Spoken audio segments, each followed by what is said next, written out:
some really groovy plugins that'll make your life a hell of a lot easier for those of you who use Final Cut Pro 10. Please welcome Larry Jordan.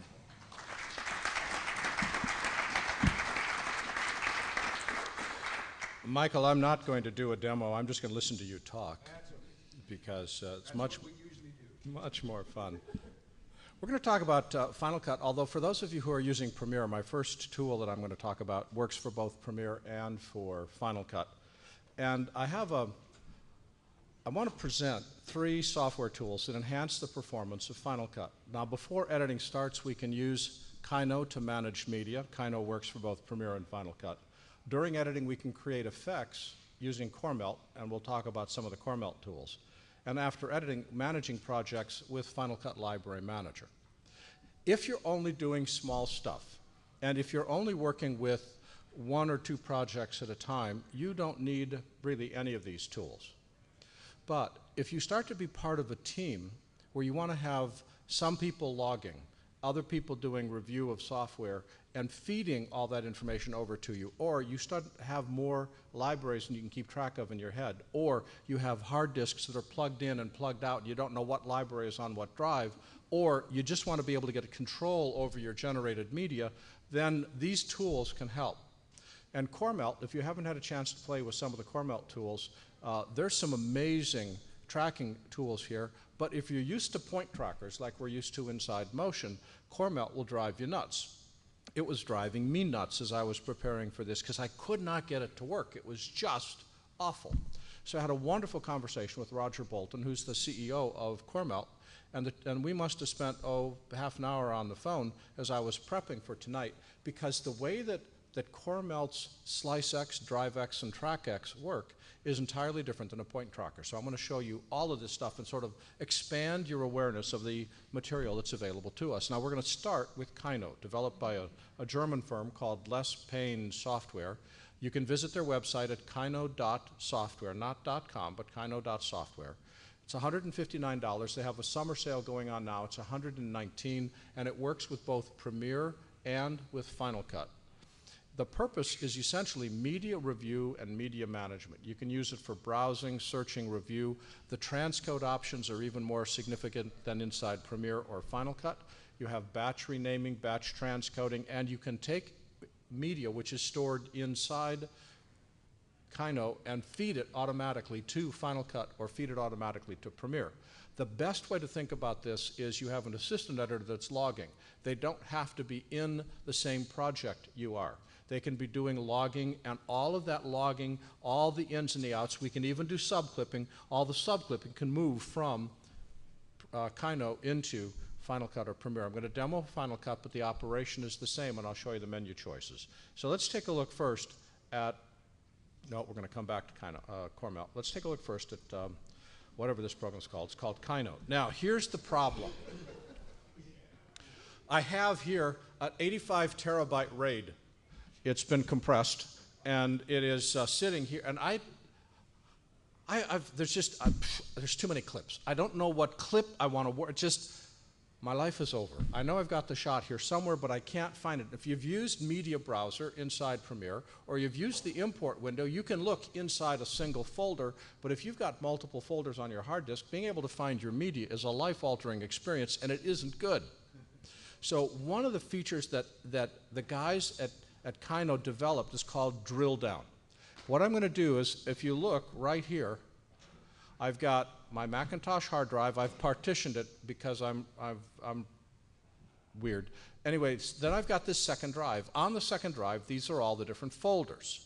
If I click on the second drive, just at the very top level, if I get control of my mouse, here mouse, all right, if I click on the second drive, these are all the clips that are inside the drive, which is clearly not the case. I store all of my media inside a folder called training media because I do training.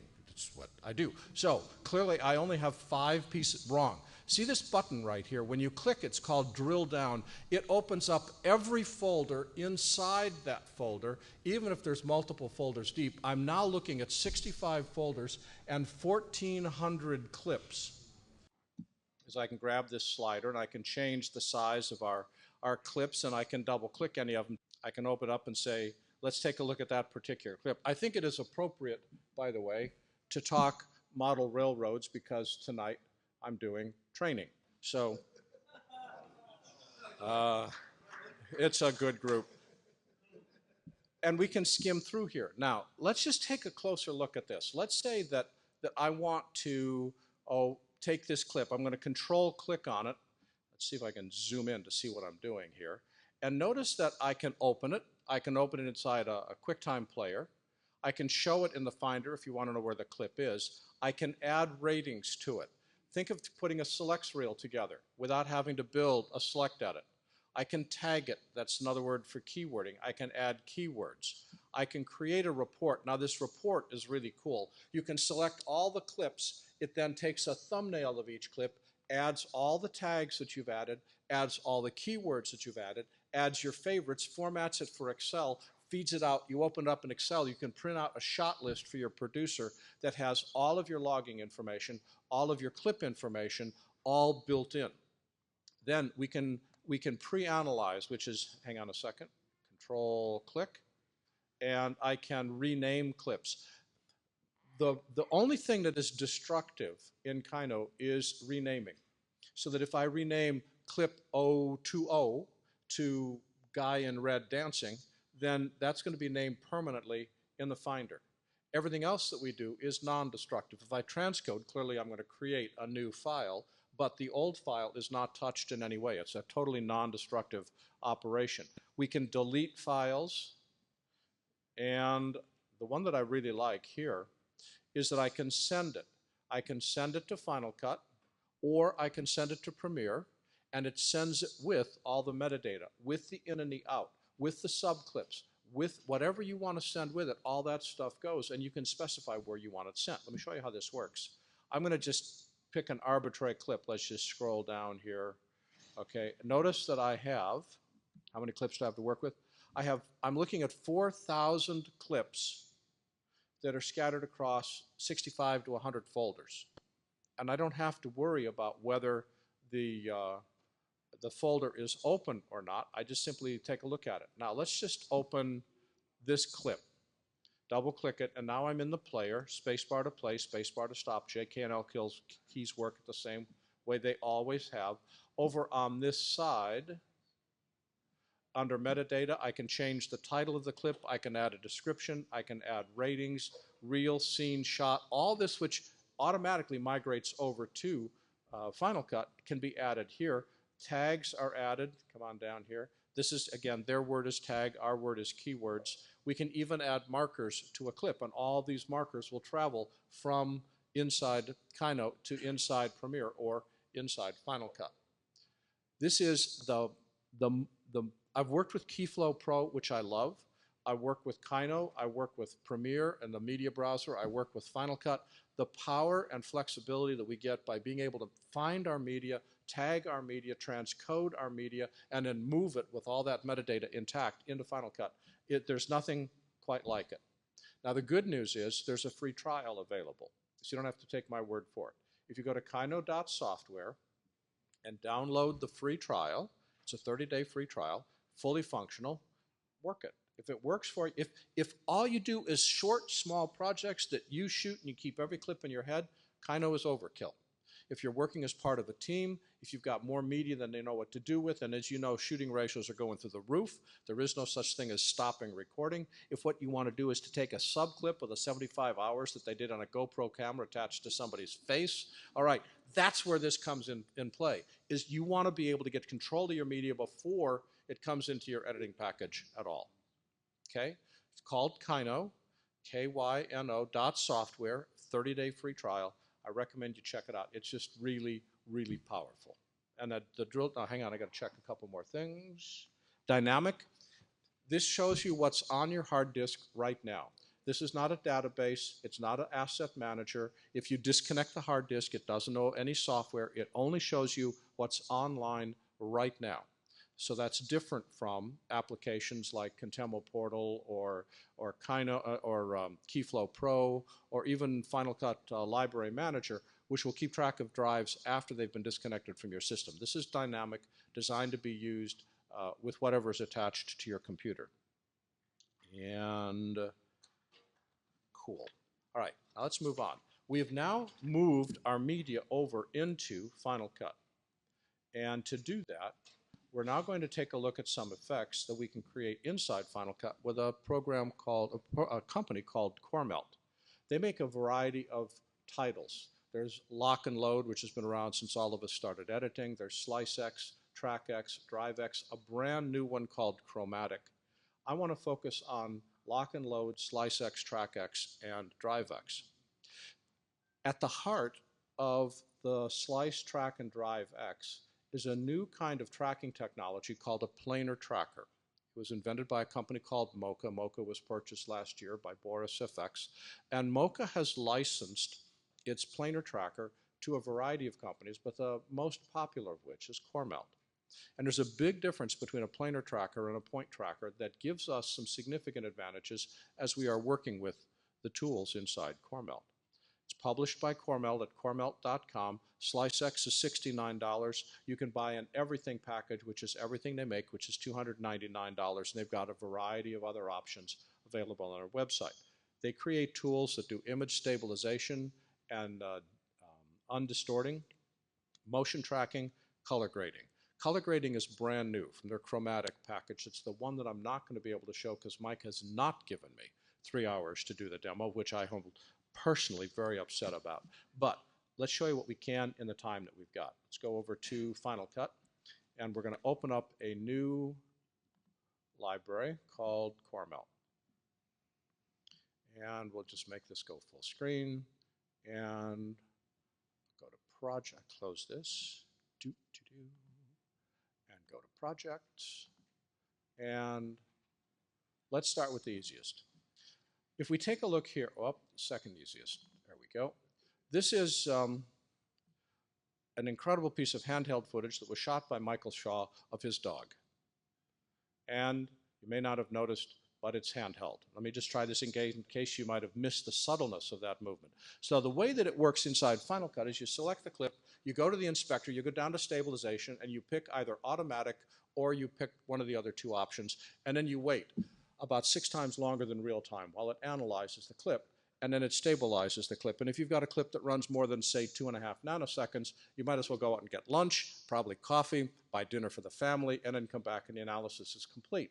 Lock and Load is far, far faster, and it gives us more control. Select the clip, and let's open up, let's turn off the inspector, and let's open up the effects window. And under here, Mike, if this text was any smaller, I'd need a magnifying glass. Who uses this? All right, go to Lock and Load, and there, man, I tell you, I like the old projector better. The old projector was better. Notice that we can stabilize. I want the old projector back. And we'll just drag stabilize over to here. We drop it in, and it says there's no tracking data, which means it doesn't know how to stabilize it. You click the Track Motion button, and in less than real time, so about 8 to 12 times faster than the built-in motion stabilizer inside Final Cut, the clip is now stabilized. We play it, and that's the result. We can then select this and go up to, and we can say we can stabilize a single shot or stabilize multiple shots or lock it down, which means it looks like it was shot on a tripod. If we lock it down and play it, oh, no, I don't want to enable dictation. Spacebar. Look at that. Looks like it's shot on a tripod. Now I've stopped it just in case you were wondering, but now I'm playing it and now I've stopped it again.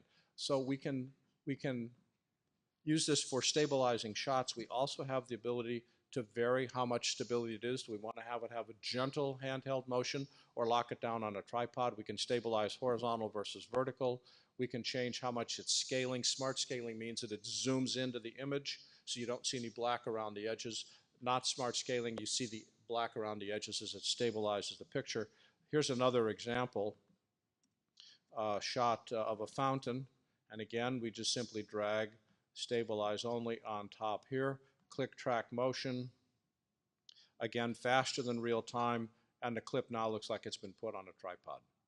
For those of you who are doing handheld work or working with assistants who are doing handheld work and are drunk at the same time, this is a really, really cool way of working. Now, there's another part of lock and load. This is GoPro Clip. And like GoPro has a fisheye lens, and it causes motion sickness even in fish as you look at this. We would like to be able to clean this up. So I'm going to go to Lens Undistort, just drop that in, and that quickly, it's been fixed. So for those of you dealing with GoPro, you can get the same thing from Boris FX. You can get the same thing with GoPro Studio, except GoPro Studio is broken. So what you want to do is you want to be able to straighten your GoPro footage. This is a really cool way to do that. Pardon? There's a export problem with GoPro Studio dealing with some of the codecs. It's all codecs, Mike, really, it's all codecs. GoPro Studio is not necessarily broken, but some of the codec export is. And why bother to even export it into something different when you can drop lock and load on and fix it? So you get image stabilization and you get GoPro de-warping. Now, let us see. This is all, everything I'm showing you now is Coremelt. That was a package called Lock and Load. I'm moving on to Slice X. Is that okay? Okay. Mike, I may need your help with translating just in case. I also need help reading. Can we make this smaller? All right, now here's another example. What a planar tracker does is a planar tracker looks at a single surface. If I have this sheet of paper, okay, this is a single plane.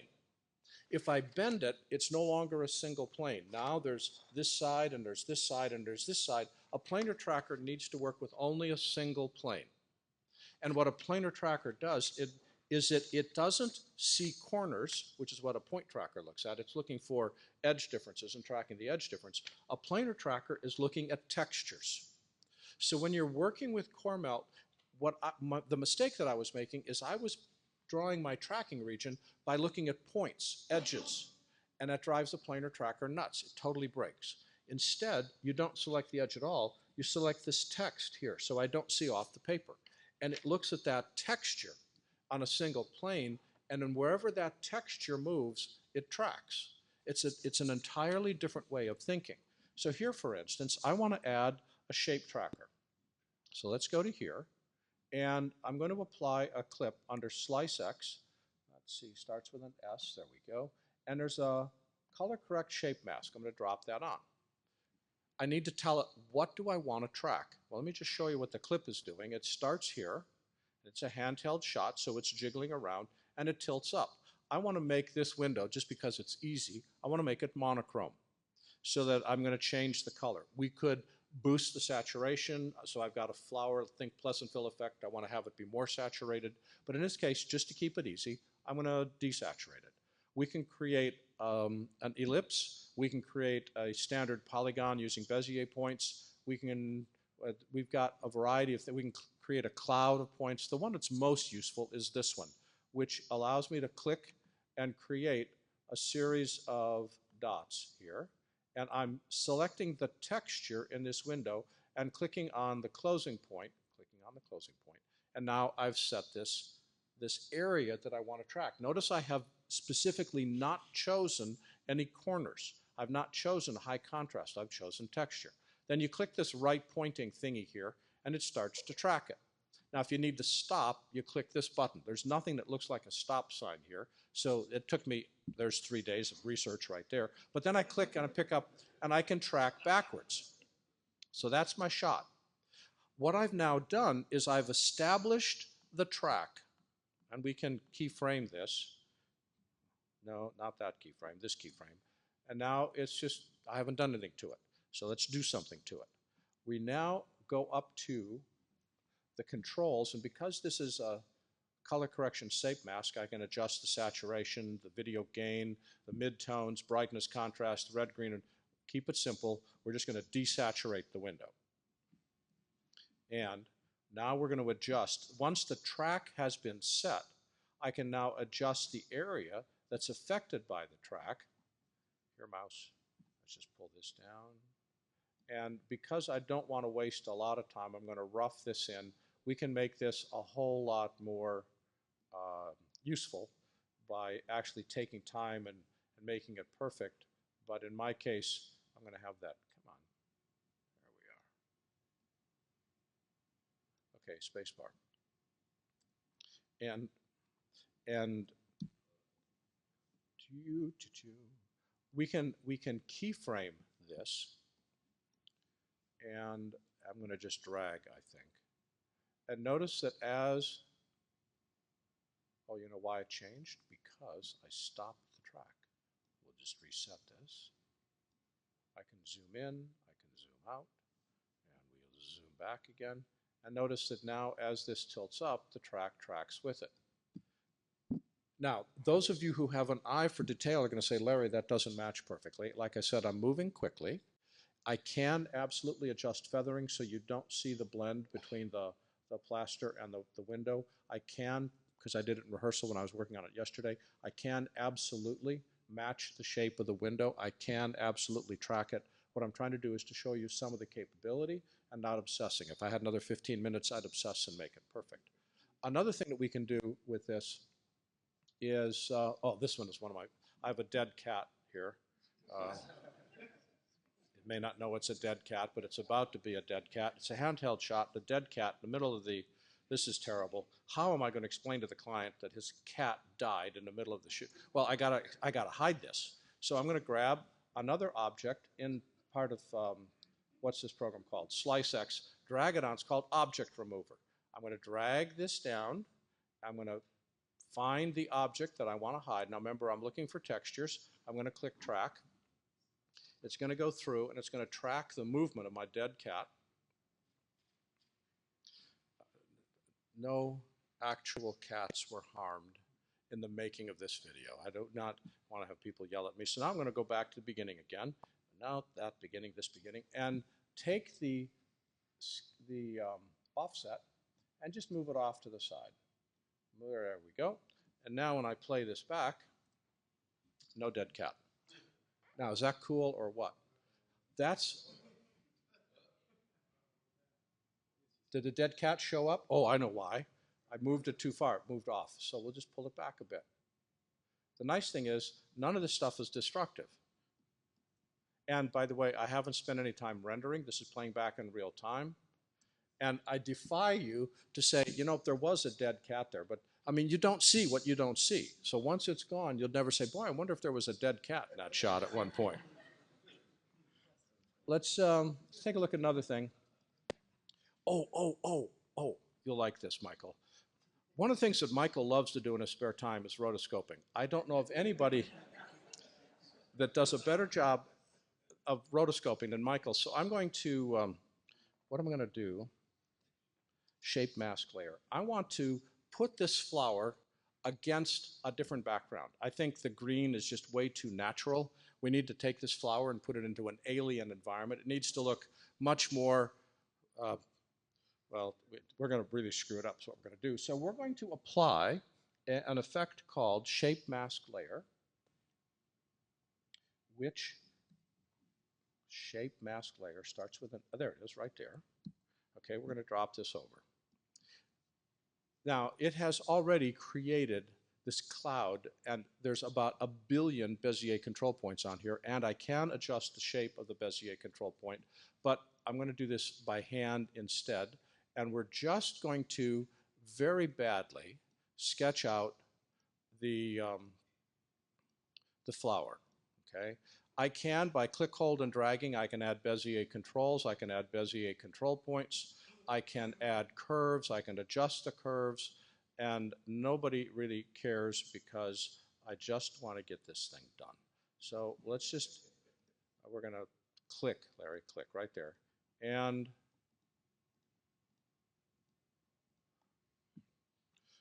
this is so cool. All right. Notice how we already have the flower against the background. We haven't tracked it yet, so let's track it. Now here's the part that I really love. It's now tracking. I'm going to close the effect. It's still tracking. I'm going to close the inspector, still tracking. In fact, I don't like this background. It's still tracking. I'm going to delete that background. I'm going to open up the browser, And let's go back to some clips that I do want. I'm going to go to a generator. In fact, it's still tracking, by the way. I'm going to go to a generator, and let's pull a background out, and let's put it against, oh, I don't know, we'll put it against this. That looks cool, drop that. It's still tracking, by the way. So now, just to save time, look at this. I've rotoscoped that in, tracked it against a different background, and at the same time, I'm changing my backgrounds. I don't like that. I like the other thing. I can, now here, it has not tracked that far. It only tracked the first third. I'm just trying to save us some time. But notice that, how hard would that be in keyframes inside Final Cut? Right, it would be life-altering. We wouldn't do it. The ability to have it, we set the shape, we use the Bezier controls. Yes, I've got green halation here. Yes, I would put that in more detail. I would be more precise. I would give myself an extra 6.5 minutes to do this. But how long would it take to do that manually? Way longer than I want. Can I chroma key it? No, the greens vary too much. Can I luma key it? No, there's too much variation between the flower and the background. So I can't key it. I can't manually draw this. Slice X makes it really, really simple. But already I can hear you saying, all right, so what else can it do? Well, I'm glad you asked that question because I have an answer. We can do a whole lot more. For instance, let's go back to projects. Let's see. Okay, so let's take a look at another package called TrackX, built on the same planar tracker, and I have a leaf with a little water droplet on it, and the sun is in the background, and it's so lovely, but it needs a flare, because as you know, if we shoot something with sunlight on it, we have to have a flare, or we have to have some sort of a glisten to make it look like it's art. So how are we going to do this? We're going to open up the tracking panel, and we're going to go to TrackX, which is another package. Remember, you can buy these individually. And we're going to track a flare just by dropping it on there. Let's put ourselves back at the very beginning, and remember that this is a planar tracker. It likes texture. And I think the flare that I want to put on is this one right there. And we click track. So it's now going to go through here, and it's going to track that leaf. It's going to put the flare on it. Whether it goes in focus or out of focus, remember, it's not seeing edges. It's seeing textures. So now, let's just take a look back. I'm going to hide the browser, show the inspector, and with the clip selected, I'm going to change the flare from a blue star to a green LED. Nah, ugly. Let's try a solar ring. Too much. Let's try a triple star. Not bad. Let's go with a blue spiky. Why not? That's enough to suck the eyes out of your head. Now we can increase the intensity. We have a nova going loose on that thing. So it's unbelievable. So I think that could be accused of being excessive. Let's just do a 4-point star. But isn't this cool? I mean, anything. It doesn't even have to have justification. It doesn't have to be a sparkle. I can track that on the hood of a car, the nose of an actor, whatever you want. Remember, you're tracking textures. So if you have something which is like a person and they're turning, that's not a texture. That's a rounded shape. A planar tracker won't work. Point tracker will. But if you've got something which acts like it's a single plane, then the planar tracker will work. Well, let's try one more thing. And then let's just see. Track X. Oh, yes. All right, so let's go to this one. I got one more. There's so many things this does. Let's do this one. It is, we're doing a special for National Geographic on leaves. So what I need to do is I need to illustrate where the leaf is in this video. Because as you know, leaves are very hard to spot and they have many different colors. So we're going to go to text callout. We're going to track a callout right here.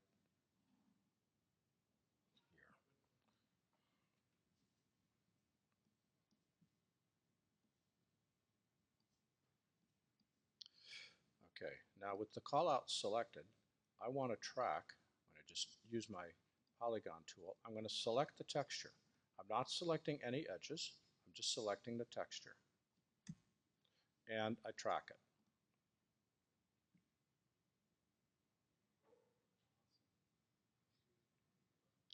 So now what it's doing is it's saying, okay, we're going to follow that movement. And then it's done tracking. So now I'll go back to the beginning. And actually, I'll put it in the middle. Double click. This is just a text clip. So we're going to call it green leaf, in case you were wondering what it was. No, not that. I hate that. Hate that. You hit the forward delete key and it deletes the clip. How stupid is that? Talk to Apple about that. All right.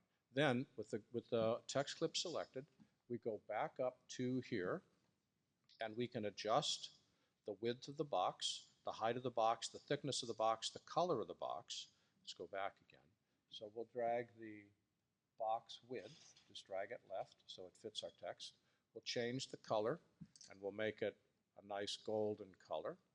And then, remember, there's our callout. We can put the callout wherever we want. Once the callout has been placed, hit the space bar and play it. It animates on, and that callout is not going to move regardless of how much that shot moves. Think of how much time that could save you with any kind of documentary with what the stuff is you're putting together. Now, there's one last thing I want to show you with this, and I'm going to move on to a quick look at Library Manager, and that is this. I felt that it was important for us to, for instance, here I have a train, and as the train comes around the corner, what's missing? Right, smoke. There is no smoke coming from the smokestack, but this is a green train. It's not an old coal-burning train. So we're not going to blow smoke. No, no, no. We're going to blow bubbles. So we're going to go to Drive X, and we're going to track bubbles on top here. And we're going to go to our polygon. I'm going to select a polygon around the engine. Probably not on the plants, there we go, and track it. Now here, we're going to get ourselves in a little bit of trouble because the engine keeps changing its position. In other words, it's not a flat plane. It's coming toward us and it has rounded shapes. So the track can get confused because it's not a plane being tracked anymore. It's a three-dimensional thingy. But with the bubbles, we can actually get away with it. So I just want to show you how cool this is. We're going to go back to here. And now with the bubbles, we'll just pull that up and over. Pull that up and over. There we go. Now, you got to admit, when was the last time you saw a train blowing bubbles at a user group meeting? Let's do one more thing real quick, and that is the last thing I want to take, which will take 5 minutes, and I'll wrap up. This is a no-brainer. If you own Final Cut, you need to buy this. It's free for the very simple package, and it's $29 for everything. It's called Final Cut Library Manager. It's published by ArcticWhiteness, which is a French company, at ArcticWhiteness.com. It organizes your libraries. It deletes generated media. It allows you to find libraries. It allows you to create templates. So if you do the same work over and over and over again, you can create a template which includes clips, includes music, includes titles, includes bin organization. You can review libraries on disks that aren't even mounted, brews coffee, slices bread. This is something you absolutely positively have to add to your library. Let me show you what it is.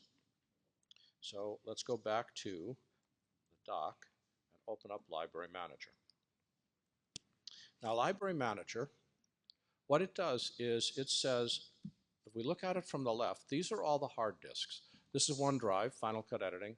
This is a drive which is disconnected. This is my other drive. This is the drive which is currently attached. And this is a second drive which was attached at one time but is not anymore. If I select a drive, for instance the second drive, everything which is blue are the libraries which are stored on that drive. Everything which is gray is a library that it knows about. It knows what hard drive it's on.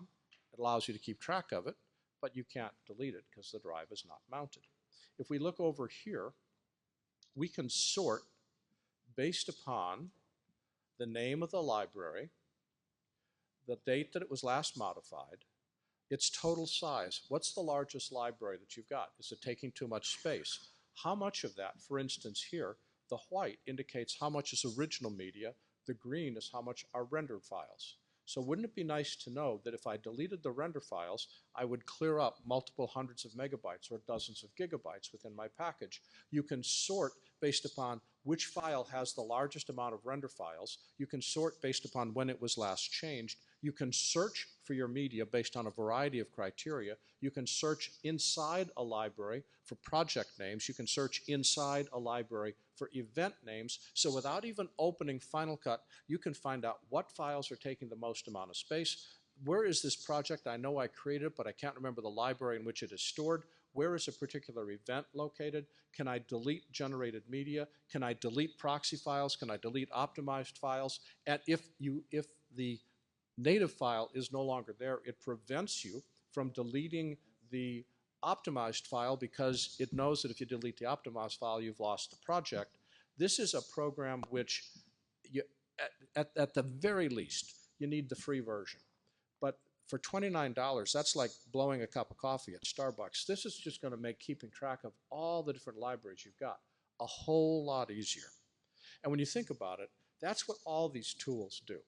Every one of these tools is designed to make your work faster, to allow you to become more organized, so you stop concentrating on where did that stupid clip go, or why can't I get the camera to hold still, and instead you can fix problems with Coremelt, you can find media with Kino, and you can keep track of all of your libraries and maintain control over your storage space with Final Cut Library Manager. My name's Larry Jordan. Thank you very much.